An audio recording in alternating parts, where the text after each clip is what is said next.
Bonjour. Ce dimanche, les Coptes orthodoxes fêteront Pâques entre espoir et inquiétude. Depuis la victoire des partis islamistes en Égypte, la minorité chrétienne craint une dégradation de son statut. Les Coptes trouveront-ils leur place dans cette nouvelle donne politique? On en débat juste après le reportage d'Alexandre Stern dans la communauté copte de Suisse.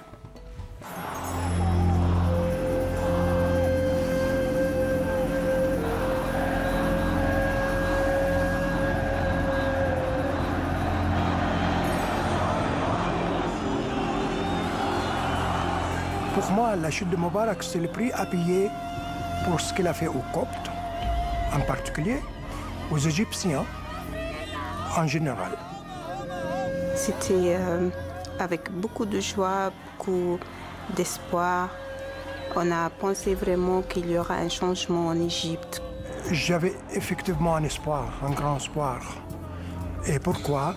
Parce qu'on a vu dans les manifestations, à la place Tahrir, les Coptes et les musulmans ensemble, qui ne prononcent pas le mot chrétien ou le mot musulman, mais prononcent uniquement, ils revendiquent la liberté, la justice, de vivre honnêtement et avec toute dignité.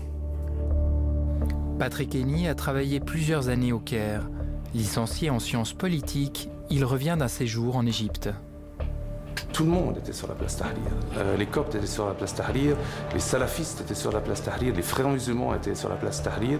Je pense que les chrétiens d'Orient et d'Égypte en particulier, avec le printemps arabe, ont une chance historique, c'est de sortir du paradigme de la protection des minorités, qui était un paradigme historique dans lequel ils tentaient de se protéger ou de défendre leurs intérêts, et d'entrer dans une nouvelle vision qui est celle de dire la protection des minorités se fera dans le cadre d'une adhésion pleine et entière à une de citoyenneté.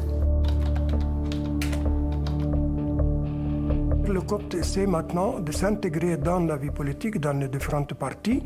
Ils sont prêts à tout, à donner des sacrifices pour sauvegarder leurs droits. En tant qu'être humain, ils demandent que ça, d'être traités en tant qu'être humain selon les principes internationaux des droits de l'homme. Rien de plus, rien de moins. Les revendications des Coptes s'expriment sur fond de violences répétées. En octobre 2010, au Caire, une manifestation de Coptes dégénère. La police militaire intervient, bilan 3 morts côté police et au moins 16 manifestants coptes tués. En janvier 2011, une bombe à l'intérieur de l'église d'Alexandrie a fait plus de 20 morts. Pour les Coptes, un souvenir encore douloureux. L'attentat d'Alexandrie était pour moi un choc. C'était le point culminant des agressions contre les Coptes. On a habitué à ce qu'on appelle le vendredi noir. Le vendredi noir, c'est-à-dire les musulmans, après la prière de vendredi, quelque part en Égypte, ils attaquent de Coptes, soit un peu partout. J'étais réveillée le matin avec un téléphone des gens de l'église ici pour voir si ma famille va bien. Alors, j'avais rien entendu, c'était ce téléphone-là. Et quand j'ai entendu les nouvelles, j'étais comme une folle. On n'a jamais eu d'explosion dans l'église avant.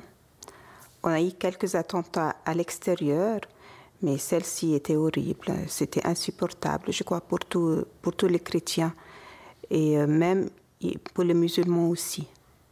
Cet attentat s'inscrit sur le fond d'une dégradation profonde des relations entre les communautés religieuses en Égypte. On est, depuis l'époque de Sadat, en train de cultiver l'esprit de la haine avec des textes dans les écoles.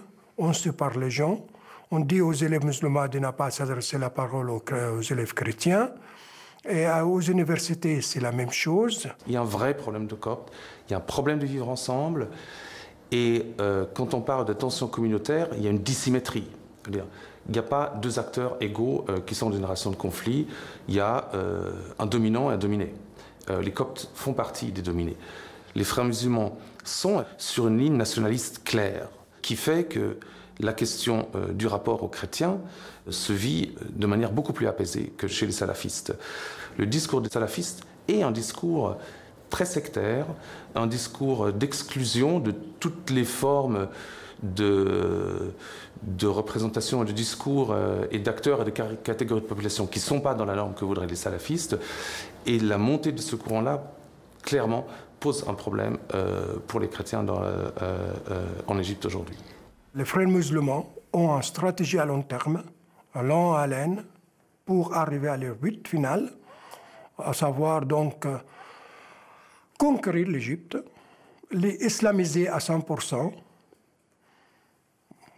mais lentement, au-delà évidemment de diriger le monde.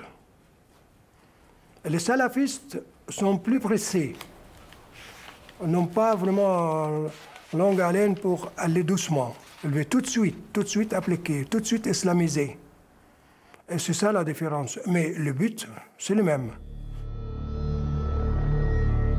Les députés de la nouvelle Assemblée du peuple viennent d'être élus. Les libéraux sont les grands perdants du scrutin. Les votations ont permis aux frères musulmans de rafler plus d'un tiers des sièges de députés. S'ils s'allient aux salafistes et aux groupuscules islamistes, ils auront la majorité au sein de cette toute nouvelle Assemblée. On est en train d'assister à une espèce de dialogue original entre les frères qui maintenant sont en place dans le Parlement et une société égyptienne toujours en pleine ébullition qui continue à mettre la pression avec toute une série de demandes. Et les Coptes ont une place à prendre là-dedans. Sur le court terme, moi je m'attends évidemment à une permanence des tensions et des pressions sur les chrétiens. Sauf que moi je ne vois pas d'autre solution que l'investissement du champ politique.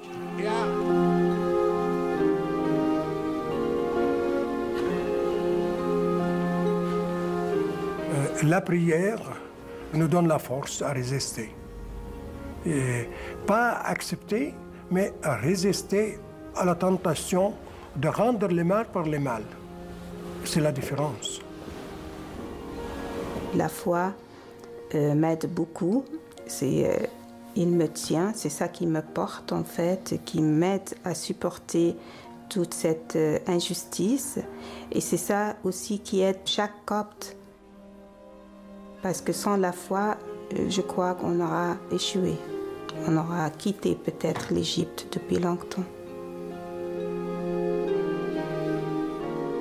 L'avenir est incertain parce que si le Parlement décide, puisque la majorité entre les mains des islamistes, salafistes, des frères musulmans et d'autres, d'appliquer la loi islamique à la règle, ce sera vraiment le grand exil pour le Copte vers l'étranger. Et en même temps, puisque l'Égypte quand même a un poids au Moyen-Orient, au Proche-Orient, c'est aussi l'avenir incertain pour le christianisme au Proche-Orient.